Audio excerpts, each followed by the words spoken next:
Good Friday afternoon, everyone, and welcome to West Michigan Pastors.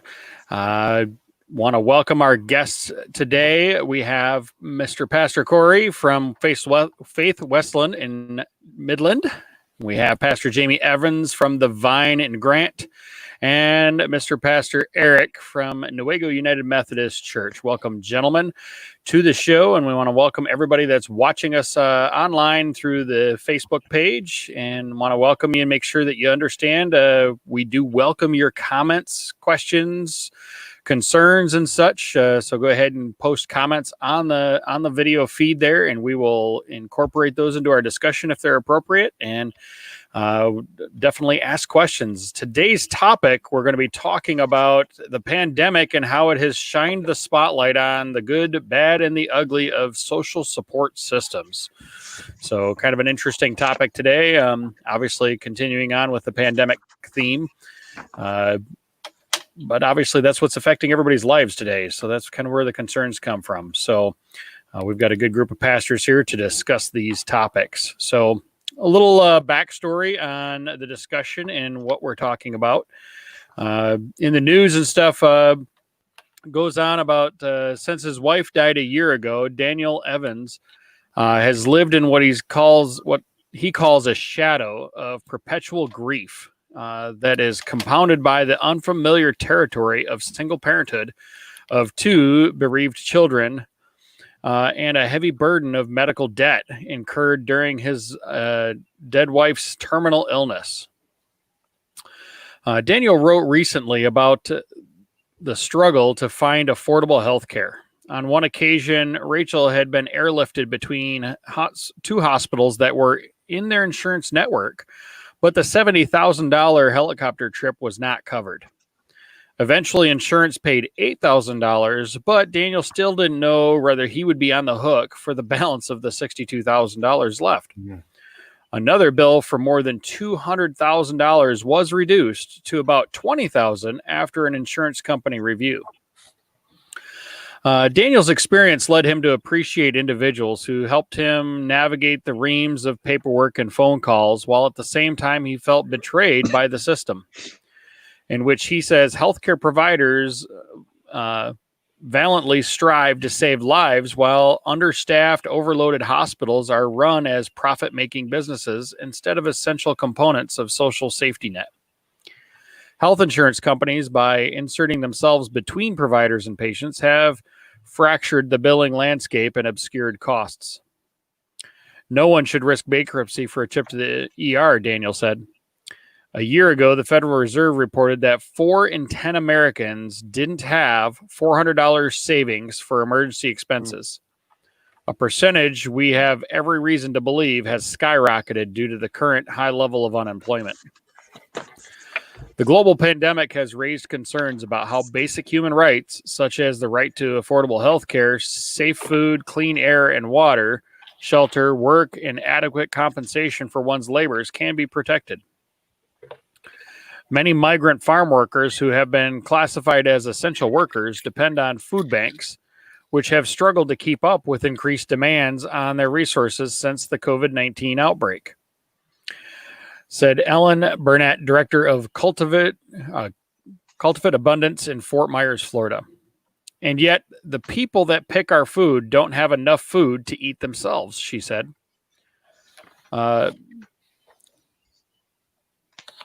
Linguia Gulapa coordinates the Workers' Justice Project in Brooklyn, New York, which serves day laborers who work in construction, house cleaning, street vending, restaurants, delivery warehouses, and the like. Since the COVID-19 outbreak, Gulapa said at least 6 of 10 workers have lost their jobs because their work is often unsteady by its nature. They typically don't qualify for health or unemployment insurance or paid sick leave. Jonathan Andres, an undocumented recipient of DACA, his wife and brother are nurses treating COVID patients in North Carolina Hospital Intensive Care Unit. In June, the Supreme Court is scheduled to rule on a series of cases challenging this administration's attempt to end the DACA program, which could result in Jonathan's deportation. even though he is considered an essential worker and has risked his life to care for sick and dying people in America. You don't even know if anything that you're doing to help your country is going to be appreciated, Jonathan said. And in a couple months, you might be deported. He is only one of thousands of immigrant laborers who could be told they no longer have the right to work or reside in the U.S. Among 42,000 DACA recipients, almost 42,000 DACA recipients serve in the healthcare industry as doctors, nurses, paramedics, and other capacities. Day laborers and house cleaners are again in front lines of cleanup and recovery from the pandemic, Galapa said. Yet they frequently lack protection of what they may consider basic human rights. Daniel Jones Evans voiced hope that he would use this moment to fix the broken system that makes heartbreaking situations even more unbearable. So when we're looking at applying this story, we look at as authorities consider how and when to reopen our society during a time of pandemic. The question of personal rights, responsibilities, freedom, and privileges appears in different forms across the spectrum of our communal life. In this lesson, we can only scratch the surface of issues related to the right to healthcare, safe food, clean water, housing, work, fair compensation for our labor, freedom of worship and assembly for charters. Lack of adequate health care and other essential services for members of society who are most vulnerable is nothing new. In Mark chapter 5, verses 25 and 26, we read of a woman Jesus helped who had been suffering from hemorrhages for 12 years, who had endured much under many physicians and has spent all of that she had, and she was no better, but rather grew worse. Her poor health likely made it harder to support herself, and her declining financial resources probably contributed to worsening her physical condition in a downward spiral. In John 5, verses 1 through 9, many blind, lame, and paralyzed individuals lay by the sheep gate in Jerusalem, waiting for someone to help them into a nearby pool, whose waters purposefully had healing properties for those who stepped in first when the waters were stirred up. There, Jesus met a man who had been sick for 38 years. The healthcare system, such as it was, had certainly failed this man. Jesus knew the man had been there for a long time. He asked him if he wanted to be made well, and the man replied in the only terms he understood, that he thought his healing depended on beating some other sick person into the healing waters. Sorry, missed a sentence there on a change of pages. So thought his healing depended on beating some other sick person into the healing waters. But the sick man lacked the strength to make it to the water on his own and had no one to help him across the resources he needed, to access the resources he needed.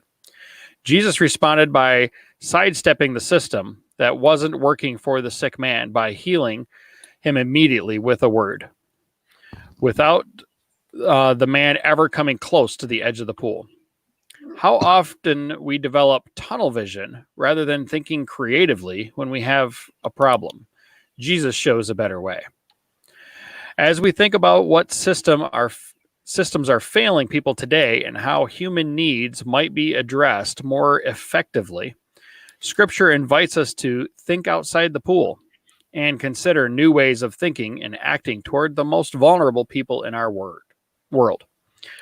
So to start off today, out of our big questions, the first question for you guys to discuss is, what rights, if any, do humans have that are fundamental to humanity?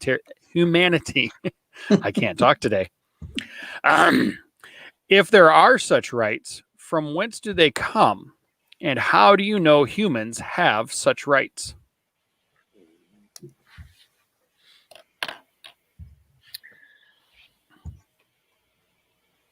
Nobody? That's the most silent a group of pastors has ever been.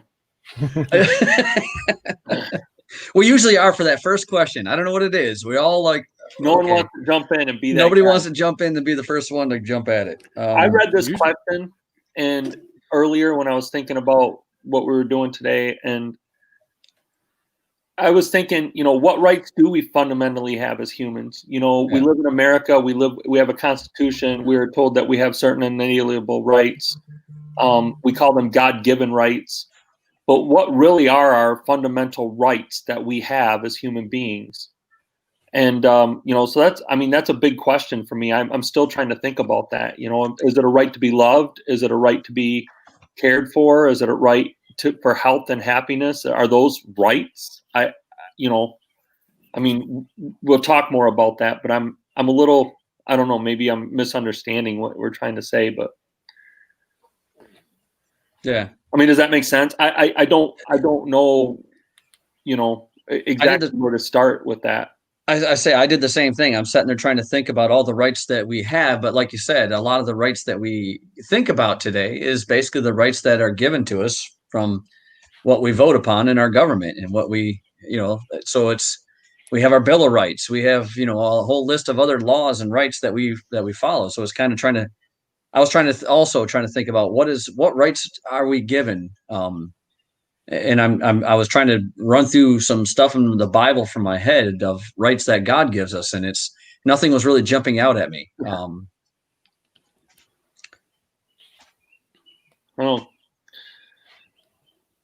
I think the only right we have is to be loved, right, by God. Is that one of the only? I think that's a fundamental human right, is to expect for God to treat us fairly and for Him to love us. Yeah, I think that's a fundamental human right. I was thinking about, equating this with like biblical theology and thinking about, that we have a right to Christ, to forgiveness and grace when we ask for that. He doesn't turn anyone away that asks with their heart for forgiveness and grace. So maybe that's a right that we have. As Americans, we have the right to bear arms, we have freedom of religion, we have all these things, but are those fundamentally God-given rights? You know what I'm saying? Yeah. And the bigger question for me, and not to get off topic, but how often do we as Americans and as Christians blend the two into thinking simultaneously about the Bible and the Constitution being kind of the same document,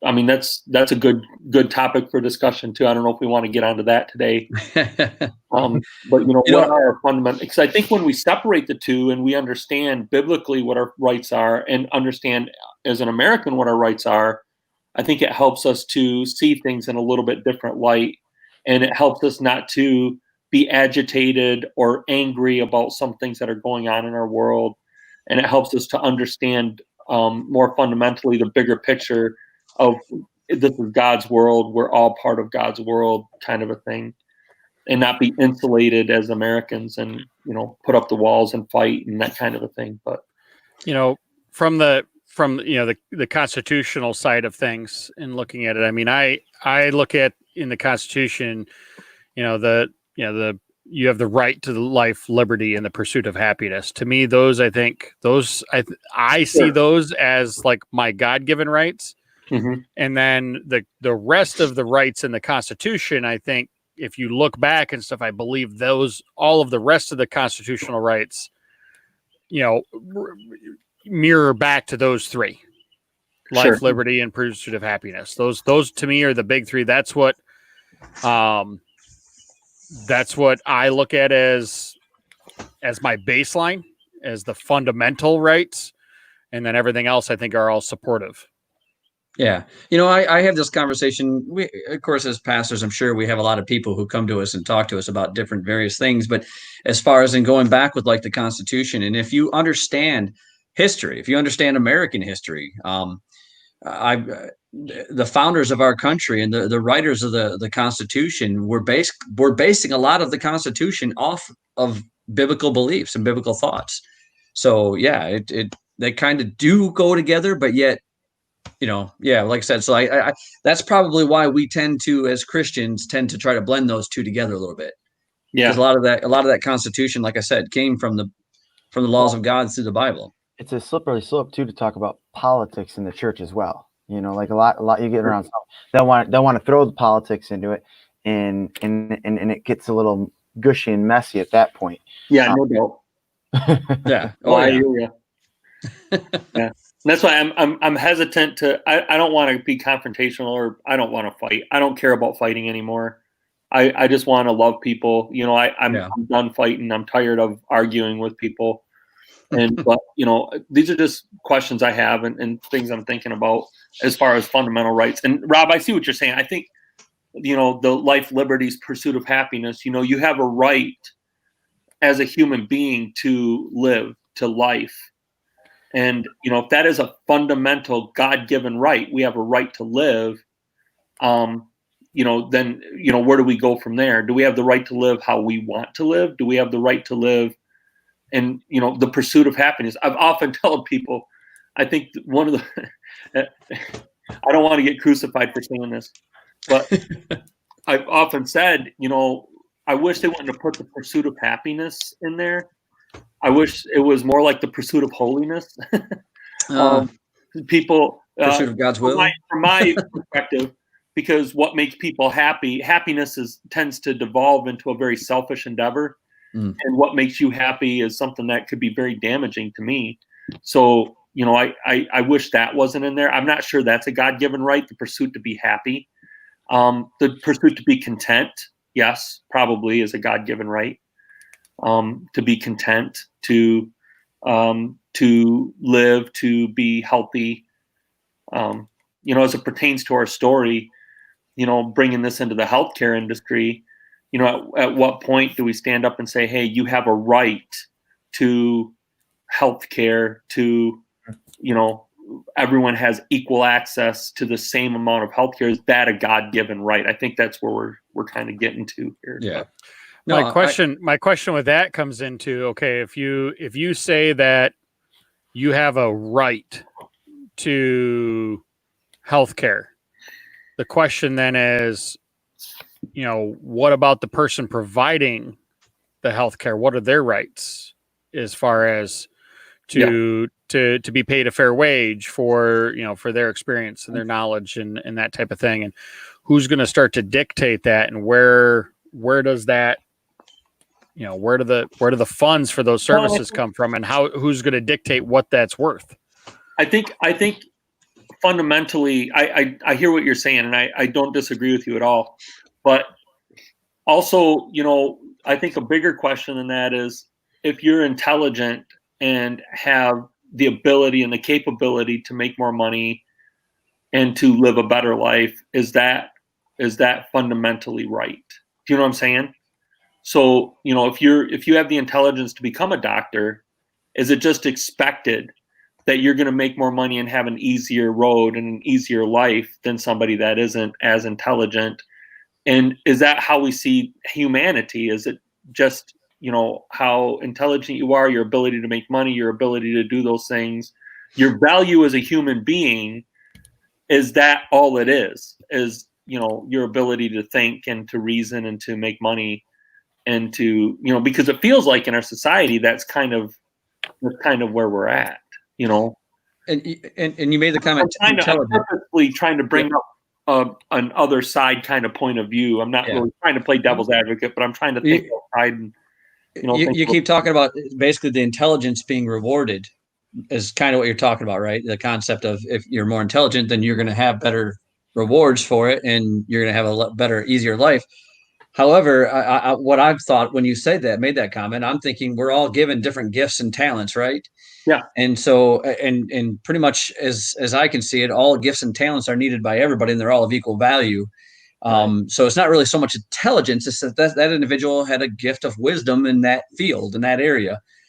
So I guess that's what we're kind of trying to figure out is, you know, hey, does their gift of wisdom in that area equal better than my gift of, you know, being able to talk somebody's ear off? Well, that's another. That's right. I mean, that's another question. I mean, you know, what do we value? But look at the industries that make the most money in our society. And if you think about it, you know, not to devolve into a different conversation again, but if you think about it, the entertainment industry is kind of just off the charts with how much money they generate and how much money they make. Our need to be entertained is just unbelievable. Yeah. And what we're willing to pay for it. The Mhm. highest paid people in our world, outside of CEOs and companies and things like that, that's another thing. But the highest paid people in our world, and the way to elevate yourself in society the fastest is through movies, music, sports, those big three. And you can really generate a lot of money that way, and a lot of wealth for yourself, and a higher standard of living. And I don't know. I love sports, obviously. I'm a big sports fan. I love going to the movies. I do acting and things like that. I love that stuff. But I just wonder if we don't place too much of a premium and a value on those things in our society, and if we just scaled back a little bit, if it wouldn't help us, in our healthcare industry, the insurance industries, things like that. I don't know. These are just trying to think of. Mhm. Well, I think that really plays into the fact you talked about, the word privilege. I mean, I know it's another question here, not to jump questions, and privilege and rights. I think you start when you're talking about the people that, are doctors and what they are. Sometimes they feel like they're privileged because some of those families their families were doctors. So now they've got the money. So again, in a sense, the money becomes, they have a privilege, or I mean, as a privilege, it's an entitlement. It's something. It's in a right is that it's inherited. So like I'm inherited something. It's like A right is something equal for all. A Right. right is something that a basic human right is something everyone should share. And I think we get into this point of, oh, you don't make this, you don't make, we start to look at life. I look at everybody differently. I could look at Rob differently, owning a gun shop and being a and he'll bring the rights his way, or his what he's got privilege of understanding and doing. And I think it goes back to what Eric said. We all come to the table with what God has given us. I mean, if you read the scripture, God calls us all to be, teachers, evangelists, prophets, leaders. We all have our hands and feet into this situation. And I think too many times, in the sense is, I start looking at you, Pastor Jamie, and I think you're better than me because of what you have, or I start to. Sure. And I think what happens is the good, the bad, the ugly starts to happen because I start to look at you and what you have, and I don't have it. And when I see what you have, I turn that into my right to have what you have, and then I start getting angry about that. Right. Yeah. Well, like I said, it goes back to Almost. my message last week on the church in Corinth and what Paul was telling them when they were arguing over whose gifts are more valuable, and that's basically what we're seeing today. We're seeing different people with different gifts, and we're starting to put a better value on some than others. That is, I guess when we're talking about rights and stuff, and thinking about what Corey and Jamie were just talking about, that sounded an awful lot like envy. Is that something that's like an anti-right? Well, something. Right. That is certainly antithetical to what God wants from us and wants for us, right? And he fights against those kinds of things in Scripture, and the envy, jealousy, all of those things. We're not to have those things, because in our sinfulness, those become amplified, and we tend to focus on beating the Joneses, so to speak, and I want what you have, and I don't have what you have, and what you have I see as more valuable, so I want that. Mm-hmm. And you can even shift this in all this, from COVID to the flood that's happened here to Midland to the whole Black Lives Matter situation too. There's a privilege, there's a right, and I think what's happened in the midst of all this is, what are we doing right now is we're on a podcast, talking to each other. What are others doing? They're watching us. They're hearing from us. They're connecting with us. Now they're making the assumptions. They're making their what they feel is the rights or privileges, or we may even say something that they disagree with. That now with social media has been so much in the faces. The media has been in the faces. I mean, yeah, I'm the youngest guy in this room, but I remember when internet came out, and it wasn't what it is today. You know, we Right. didn't have Facebook until 2005 or somewhere around there, right after I was out getting out of high school. You know, and now we have it at our, you know, in front of us, that now we're seeing some of these human rights that they're starting to poke at. Well, I don't have it because of social media, and so I think even in the midst of this good, the bad, and the ugly, and the social system and what's in front of us, and all our media has really, and I don't again want to go political here, has done some of the hurt for even for some of us as ministry, because, you know, churches, you know, we've all had to shift from our in services to these onlines. Right. Brings up another question of people saying that, well, you know, the church wasn't in where it should be because the church isn't in their building. Well, we all know church is where we all are at. Yeah. So, question 2 here, we've kind of covered a little bit of it already, but kind of more clearly defining rights and stuff. So, which rights, if any, are absolute, and which are dependent on other factors, or which must be balanced with other rights? So, what rights need to be balanced with other rights, and which are dependent upon factors, and which are absolute?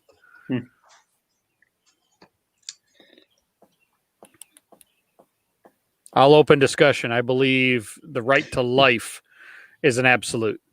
You have the right to live and have, you know, and somebody else not take your life unduly, type thing. I mean, and this comes from somebody that teaches self-defense and teaches the fact that, you know, you may potentially have to take somebody else's life in order to save your own, you know, because obviously I have a right to live. And if somebody else wants to take that from me, then I have the right to defend that life, even if it means I have to take somebody else's life to do it. Yep. But then again, you know, is that an absolute then, or is that dependent on other factors? Is it dependent on how people behave? Because then you get into subjects like capital punishment, because if the right to life is absolute and no one has the right to take that away from you, then, you know, then it's not contingent or dependent on who you are, what you've done, right? But if it's contingent on, if your right to life is contingent on you abiding the laws of society and you not infringing on other people's lives and things like that, then, you know, I mean, now you're getting into those different issues, capital punishment, things like that. When we talk capital, you know, that's, you know, from my aspect of, you know, taking somebody's life to actively stop, you know, them from taking somebody else's life is one thing, but using death or whatever as a punishment, I'm not necessarily in favor of.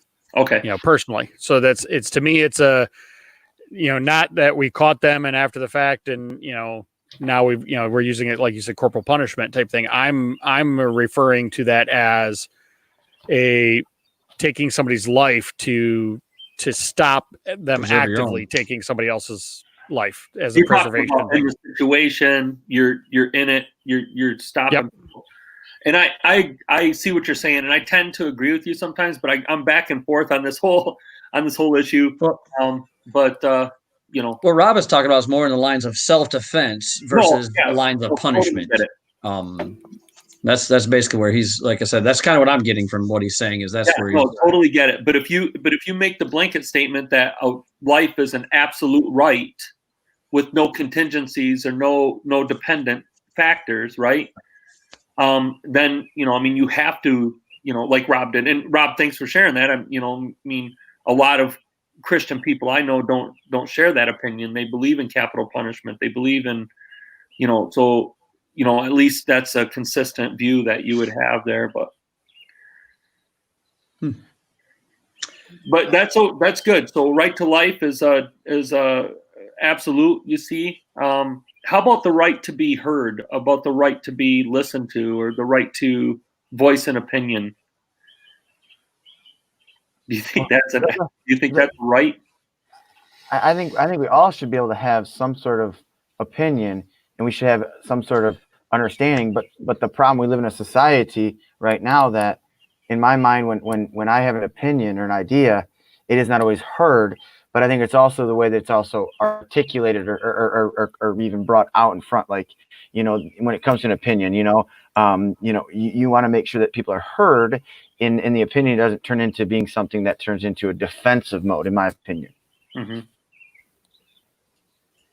Yeah, because what we're seeing right now, especially on the social media stuff, is that if your opinion doesn't equal up to somebody else's, well, then you're completely wrong. So therefore, your opinion is being squashed and not allowed to be heard.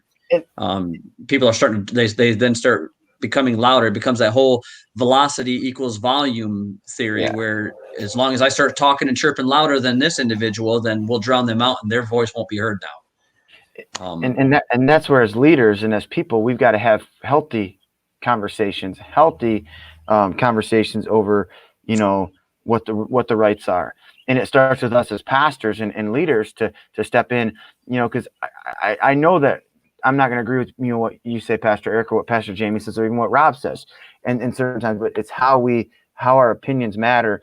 And it's just like as us pastors lead board meetings and leading meetings, we might have the answer and we might have the direction we want to go. But what we got to do is we got to say, okay, coming into the meeting or coming to the conversation piece, how can we walk along Rob to grasp it and say, Rob, this is what I want, or Eric or Jamie, this is, you made, the decision came from you guys, and so I look at rights in that regards. But I also, within that same rights, when I talk about church and religion, there's a right to have our religion. There's a right to view, having our opinions and our religious views. We have that. I believe it is a right within us, that we have. And I think we've seen it in society that those rights have been pushed aside. When people say, the 10 Commandments needs to come off your building because it offends me. Well, again, it's my property. I have nothing wrong. It'd be like me telling Eric or Rob to take his guns off his wall. He's got the right to hold those guns on his wall, which I wouldn't have a problem you having a meeting when the gun's being behind you, because it's nothing you're doing wrong. It's your. So I was just thinking of another right that I think is an absolute right, and that is a right to choose. It's a right of choice. I think God has instilled that into humanity, is a right of choice. And he doesn't take that away from you. We make choices every day, all the time, that he gives us as a right to choice, to free will. Yeah. And like I said, I'm going to bring back up the talents and the gifts thing again. We've all been given different talents and gifts. And I believe we have the right to, if we believe God has given us this talent and this gift, to use it and to exploit it. But we also, like you said, same thing. Yeah, you have the right to choose whether you want to do it or not. If you are choosing, because that's what I said, God gave us free will. So we can choose whether we want to continue on that path that God has laid out for us or take a different path of our own choosing. But we do have to make sure we're aware of those consequences that if we don't do what God is asking us to do. But it is our right to do so. And we shouldn't be, if we are choosing to follow our gifts of the path that God has for us or not, we shouldn't be punished by the outside realms here on earth for that. That's for God to decide how that's going to be taken care of, not for us.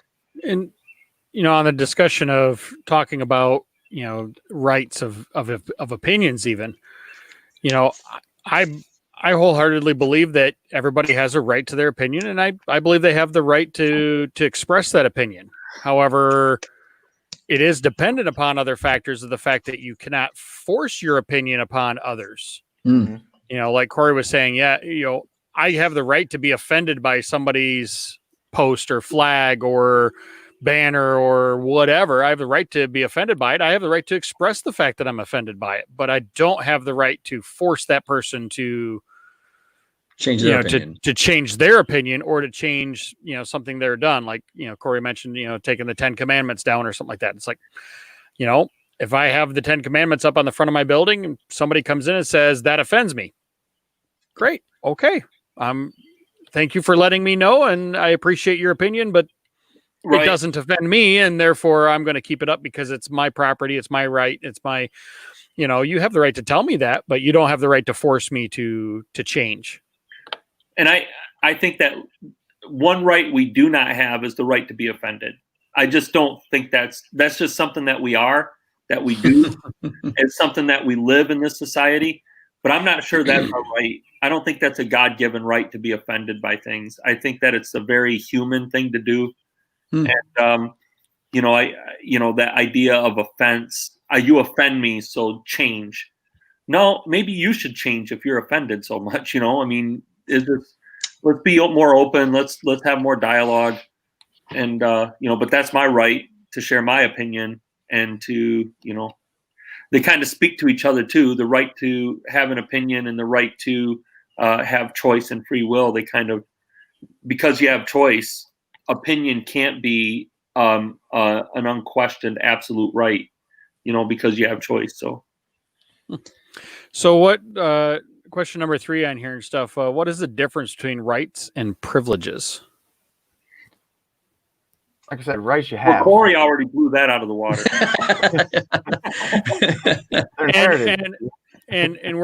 we want to think of this as in the God-given rights and or privileges, and not the legal aspects of them and stuff. Because that's obviously, I'm by no means any type of a scholar or anything like that, but I'm very into the laws and constitutional rights and those types of things. So this is where I actually, when I read this, I struggle with it. I'm actually still kind of struggling on, okay, what are my constitutional rights, and but what are my God-given rights, and what are my God-given privileges? What privileges is it that God grants me, not the laws and not the politicians in the country. And like I said, every question on this thing, on this week's talk has got me really thinking. And actually, I was kind of hoping that we would have a couple of pastors step up that I could not have to be on here today. Because some of these questions I'm like going, I don't have an answer for, because there is, like you said, there's so many different variables there when you're starting to mix in the rights God gives us versus the rights man believes we should have. It creates, because a lot of rights that God gives us, we have people now claiming, well, when we say it's a right that God gives us, they're like, no, that's your privilege. So, we get the things are getting thrown back and forth so easily and so loosely these days, because, as you said, the right to be offended has been taken on a new level. Today, it's everybody's right. Yesterday was no big deal. Nobody cared that other people were offended, and those who were offended didn't care if they were offended. They just moved about their day and went about their business. But today, everything offends everybody. I think I like, tying in what Pastor Eric just said with what Pastor Jamie said in the last bit when we were talking about it. Is, I think you're right. I think Jamie's right, and the fact that you don't have a right to be offended. It's a privilege that you can be offended. There you go. Yeah. I was thinking, Thank you. I mean, you have the right to life. It's a privilege to make money and have wealth. It's a privilege to have a healthy family. It's a privilege. You know what I'm saying? Mm-hmm. So, those, I don't know if that's a fundamental right. I'm gonna drag in, like, right back from the beginning when we first started talking, Jamie, when we were talking about the life, liberty, and pursuit of happiness. Yeah. Would the pursuit of happiness then be a privilege? Yeah, I think so. I think so. I mean, especially when you look at our world right now, in our climate, in our nation, there's a lot of unhappy people. If happiness is a right, there's a lot of people that are really getting the shaft. Yeah. And to bring up a few privileges aspect of the word privileges, you got security, you've got authority, you've got intimacy, you've got assurance, you got inheritances, you disciplines. I mean, there's family likenesses. There's a lot of privileges in the sense of when you're talking there, and that brings in, some scripture into that, Hebrews, Romans. It speaks on some of those privileges that we have, and that's, who we are. I mean, and I think it's hard because some people don't see our life as privileged. I feel like I'm privileged because I'm a child of God, because I know when I leave this earth, which is a temporal land, that when I go to heaven, it's gonna be amazing. Right here, I've got the privilege to walk into a church. I got a privilege to talk to people. I have a privilege to be a pastor, because I believe a pastor's a calling. It's a privilege. I mean, I don't believe it's something that I inherited. It's not a right. It's not a right. So I mean, that's where some of the privileges, when you're asking about, I guess, in the Christian world or the churchy stuff, Rob. There, I don't know if that answered any of your thoughts there. You know, that you're asking. When you go back to the happiness talk, I think I could probably add to when I did a series of Christian sayings that sound biblical but are not. We can throw in that saying of God wants you to be happy, so just go ahead and do whatever makes you happy. Because that's where they, like I said, when you make the comment that, you know, the life, liberty, pursuit of happiness, that's unfortunately that's not what God wants. God doesn't want us. I mean, yeah, he wants us to be happy, but not do whatever makes us happy. It's right. Do whatever makes, in the definition that we've made happiness. Exactly. We should be just happy being in him and being with him and being a part of what he has made for us. And that should be plenty enough. And then be happy with what he has in store for us, not whatever makes you happy here today. Because as we can tell, as we know, whatever you say today makes you happy today is not going to make you happy tomorrow. So, right. And I think the founding fathers, that was, I don't want to put words in their mouth, but I have a hard time imagining that they would, hey, Chuck. Good to see you. Welcome to the broadcast, Chuck. Glad to have you on. So I think that happiness, though, the founding fathers, not to put words in their mouth, but I think they would have understood happiness as more of on the line of contentment as well. Right. And being at peace and content. And, you know, because I think the Bible teaches a lot about contentment, but not about happiness. I think happiness is something that is a way different subject. And that's where I'm starting a 9-week series on the fruits of the Spirit, kind of out of what's taking place with all this. You know, what is God calling us to love, joy, peace, patience, kindness, gentleness, meekness, you know, self-control, faithfulness. I think that all goes hand in hand in even the understanding our rights and privileges.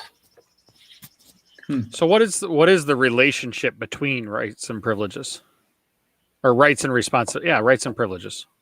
No, rights and responsibilities. What is it?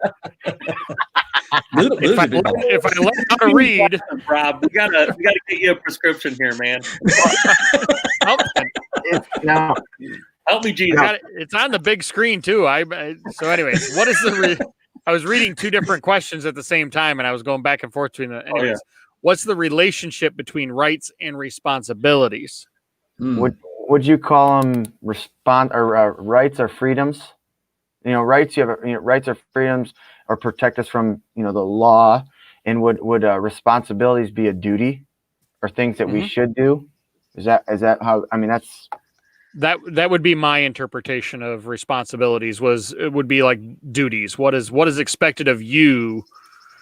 You know, and I look at it as, you know, what are my or my duties in order to maintain my rights?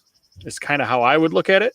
But that's a personal view of how that's questioned. You know, let's talk about the right to life, right? So we have a right to live. In my responsibilities, because I have the right to live, I now have a responsibility to live, I believe, in a moral way, in an ethical way, in a way that helps other people achieve their right to live as well. And so I think I'm responsible because I have that right. I'm now responsible to do that and to help people in that way as well, if that makes sense. So when we're talking back to the question, because I think we got a lot more philosophical and, you know, constitutional here. Right. Getting back to the topic. The topic is talking about the healthcare system. It's talking about the idea of someone that's dying having to pay $70,000, I think it was, for a helicopter ride, and $200,000 for a stay in the hospital, and insurance not covering that and stuff. And so, you know, do we have a fundamental right to basic health care, and how does that look? And, you know, how are we going to work that out? And that's why I made the comment about doctors, because they work in the healthcare field. And I think if you are in that field, And if you are given that blessing, as Eric said, you have that talent, you have that way to do things. And, you know, in a lot of ways, whether people feel like it or not, it's a calling, it's a gifting by God. No one accidentally falls into being a doctor. They study hard and they, you know, have an acumen for it.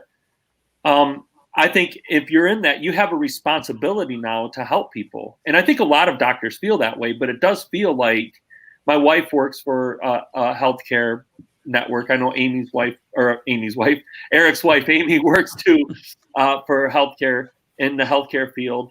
And more, it's becoming more and more about how much money they can make, more so than who they can help. Well, and I think there's personally, and this is just my personal opinion on where you're going with, or where I think is the issue with where you're going with the whole profit margins and and that type of thing, is I think there's such a degree of separation between patient care and the funding of it. You know, because I think with government regulation and insurance companies involved and everything else, I think it's just driven prices through the roof. Where there's no personal touch there and stuff. I mean, I know of a number of places that are starting to do like doctor's offices and stuff where you can actually purchase quote unquote insurance through their office. And they provide you care and stuff, and they're doing it at such, you know, ridiculously low rates in comparison to all the other ones and stuff. I think there's too many hands in the bucket, and everybody's trying to get a little bit here, a little bit here, a little bit here, a little bit here, a little bit here. And next thing you know, you've got a $70,000 helicopter ride between two hospitals and stuff. It's like, I've been working on my pilot's license, and I mean, I understand what pilots make and what the medic on the helicopter probably makes, and how much it costs to fly the helicopter and all this. There's something like, it doesn't cost $70,000 to fly a helicopter between two hospitals, and unless you're flying all the way across the country. You know, so I mean, that's it to me. I mean, you can go and rent. Yeah, you could go and rent a helicopter and have it flown, and then pay for a paramedic to fly with you and stuff, and be a fraction of that cost in the long run. So you know that's obviously, it's being padded all across the board. Are they talking about here too, this whole $200,000 bill that the insurance adjusted down to $20,000? I'm like, okay, why are they billing $200,000 in the first place then, if that's the case? And I think that's where the disconnect is. And I think there's too much regulation, too much government involvement, and too much, third party insurance and stuff where the people, most of the time, the people paying the bill are not the people receiving the service. Because I think but let's be honest, I probably couldn't even afford a trip to the emergency room if not for insurance.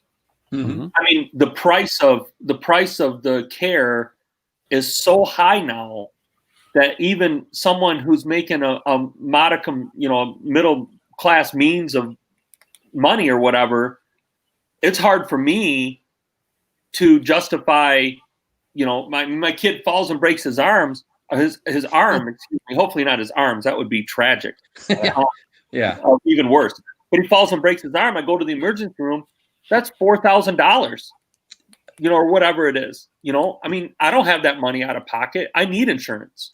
Where did we get to the point where we need insurance? I have friends of mine who have told me stories. They have relations, they have brothers and things that are doctors, and they're quitting the hospital industry and they're just becoming private doctors, and they're doing home visits. They're doing everything's cash only.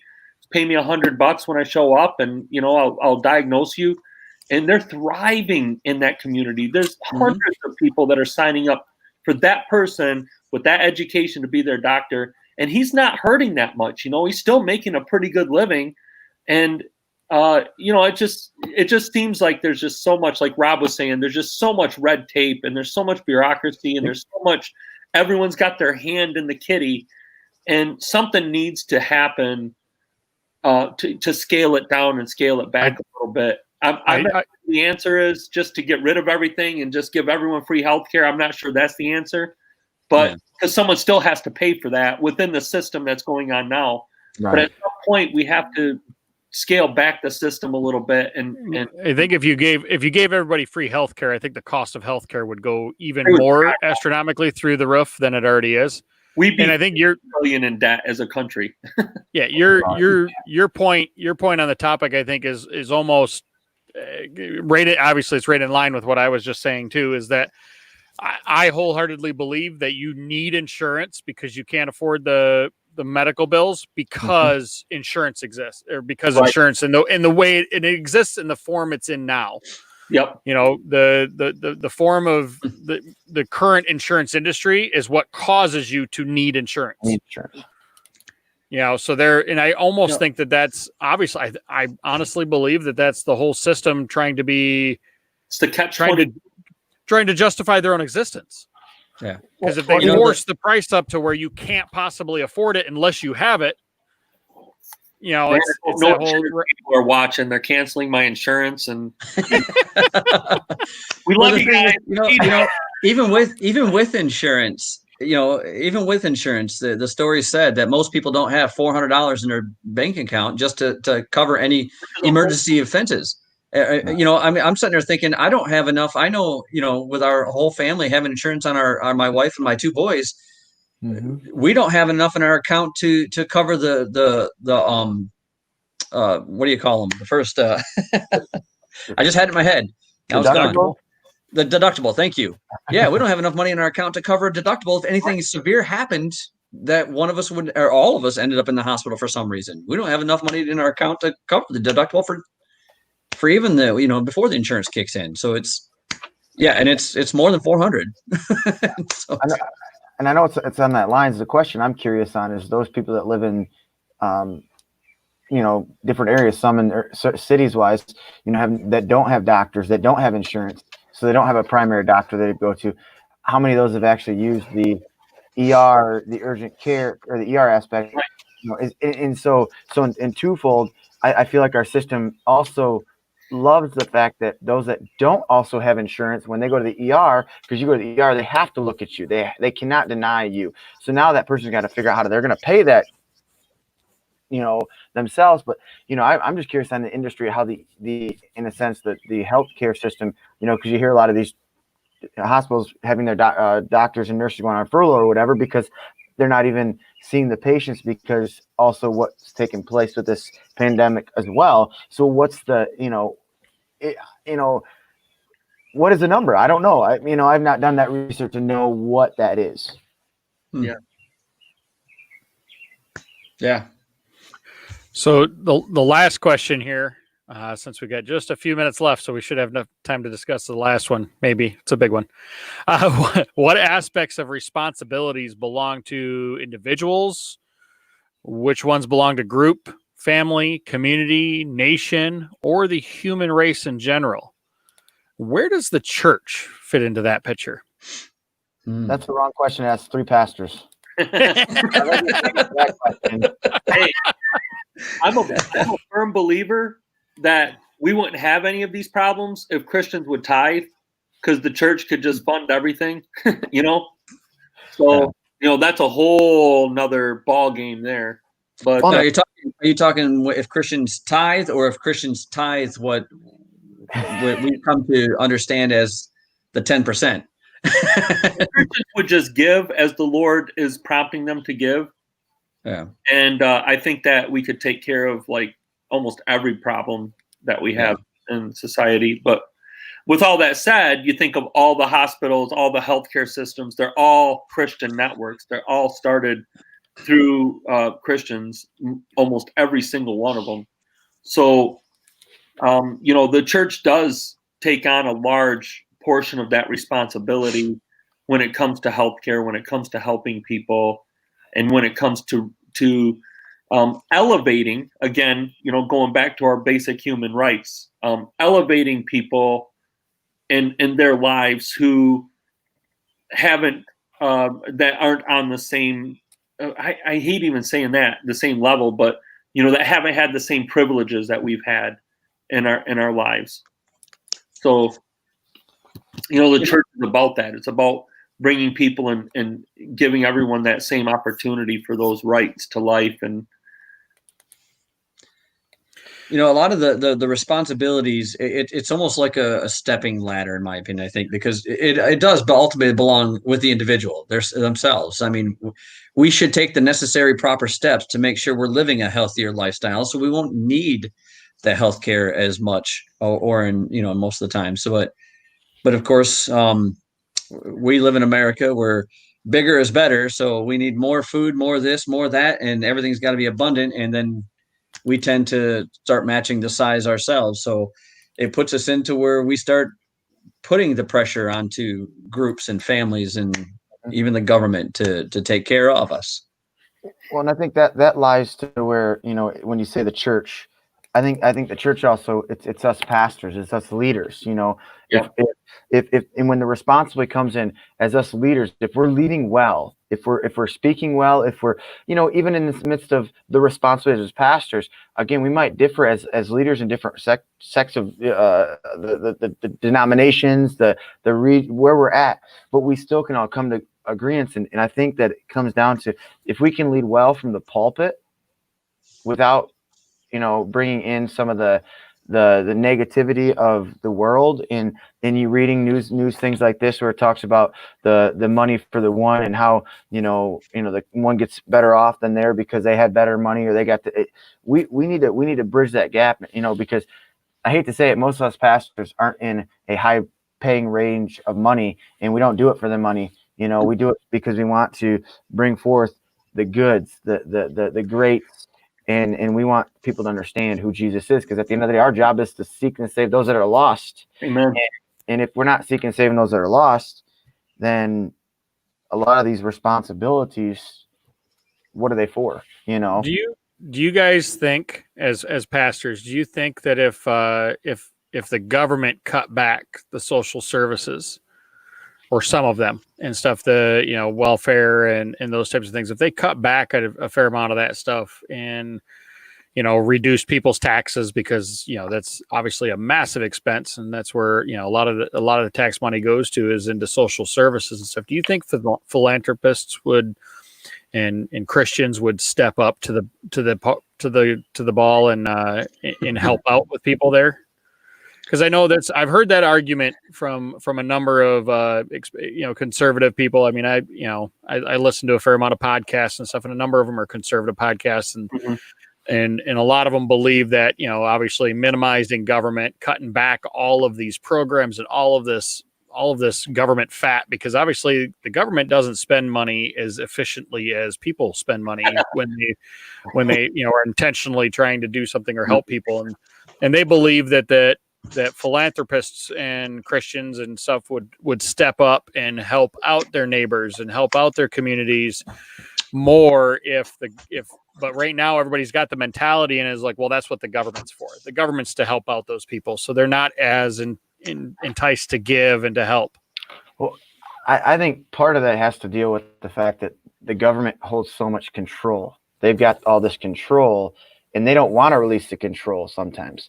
And at the same point in time, I think also it's us churches are not well trained, well versed, well adequate to also take on some of those roles. I think it's a coalition that would have to take place. It'd have to be something within the worldwide church, in a sense of coming together to say how to, or even the nation, our country, system that can sit there, because I think it's too hard for just one denomination, one group of churches, you name it, to come in and try to actually, make it something it is.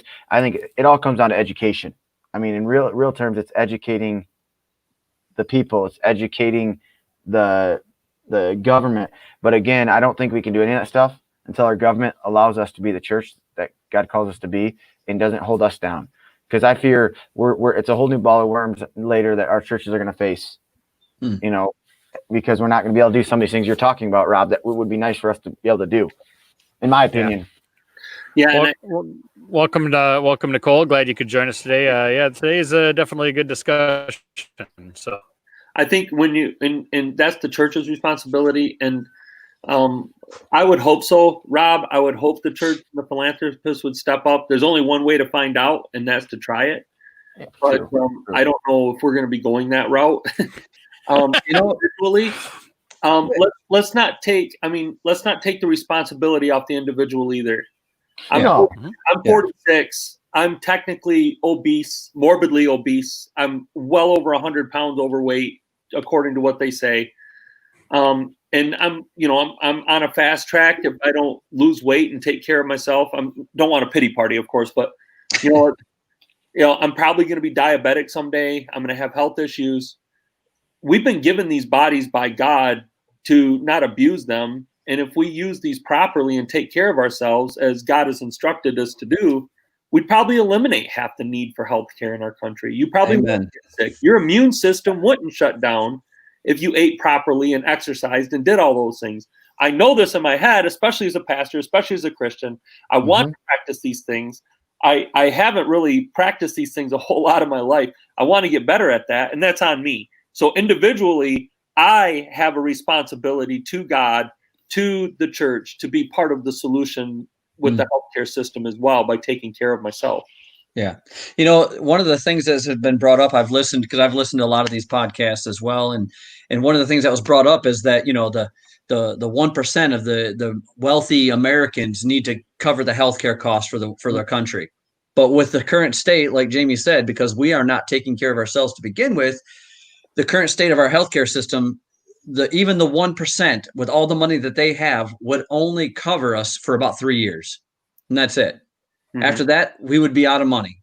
So when you look at it in that aspects, that's to having the philanthropists or the church to be the ones to take on that role, unless we Americans step into the fact. I've done all this research and looking at too, and when you're looking at the Bible, they basically only had one meal a day for the most part. I mean, they maybe snacked on a few little grains here and there throughout the day, but mainly it was either a breakfast or a dinner. It was either the beginning of the day or the end of the day is the only time they ate.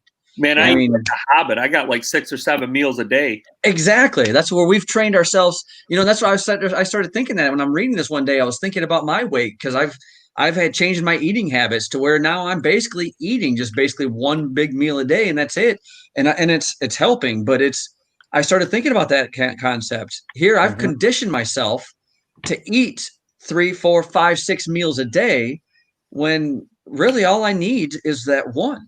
But it was tough to get myself back down to where I'm not eating 3 big meals a day. It's tough. Your body screams for it because we've conditioned ourselves to it.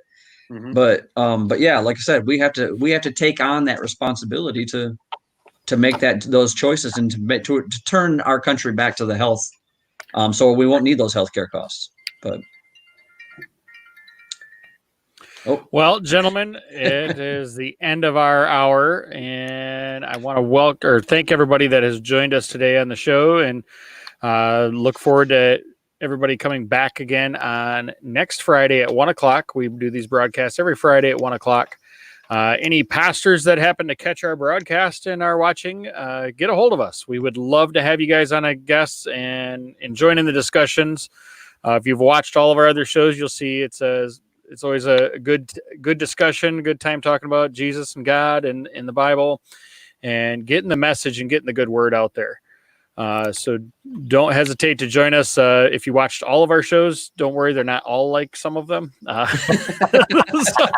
Discussions definitely range through different topics, but all good stuff for the people listening. So I want to thank everybody for coming.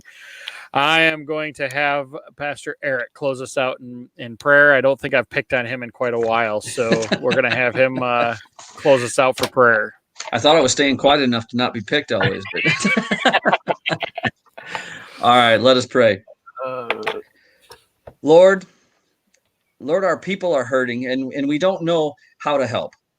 So many of the building blocks of our society seem to be crumbling before our eyes, and we need your wisdom and grace to learn a new way of relating to one another, based on the way you relate to us, with grace, kindness, and generosity.